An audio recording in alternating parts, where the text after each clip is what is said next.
I think generosity breaks the power of greed. And I think that's a great reason to be generous.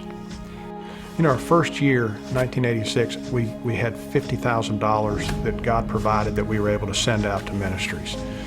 That went from tens of thousands to hundreds of thousands to millions to this year it'll be over $20 million we're able to send out. I hesitate to throw out a number because people get infatuated with big numbers. I don't think God is. I think God is not impressed with the commas and the zeros. He's impressed with our heart. And for the first 15 years we were doing this, we didn't tell anybody what we were doing. We said, don't let the left hand know what the right hand is doing. People challenged us on that. And they said, God is doing an amazing thing here, and you need to be willing to tell the story of what God is doing. And so as God has provided income, we send it out, and we use the rest to grow our business. Barnhart Crane and Rigging Company basically picks up and moves heavy stuff. We work for heavy industry. We put up a lot of wind turbines. We work in the nuclear power industry, the oil refining industry. Anybody that has big, heavy things that need to be moved or picked, those are our customers. We're business people, and we tend to operate in our giving. We want to be as strategic in our giving as we are in our making of money.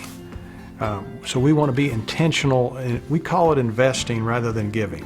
As we had more and more money to invest in ministry, we realized that giving money can be dangerous. It can do more harm than good. And we need to be strategic and careful as we give money. And so we had to create a process.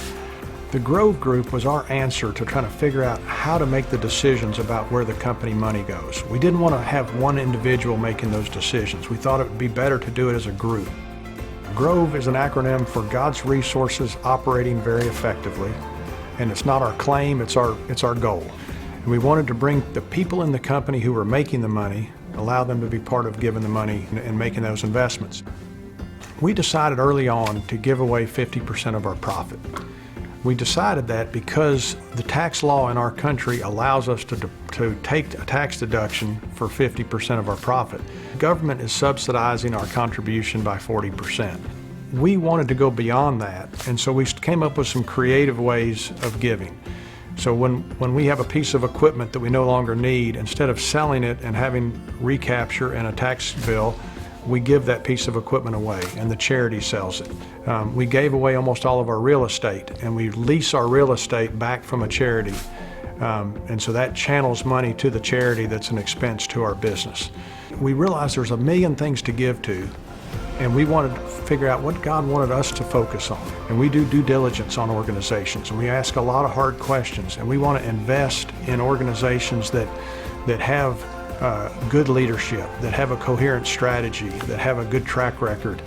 And we want to invest over time more and more as we see them providing a return on our investment. The return is not money. We're not getting money back, but we think the return is real, and we want to invest to get a good return. If you run the numbers, it is to save a bunch of money up until you're old and then give it away. You've lost both a lot of tax benefit, but also a lot of blessing of being part of what God is doing along the way. But we're not giving away a nickel that God hasn't provided us.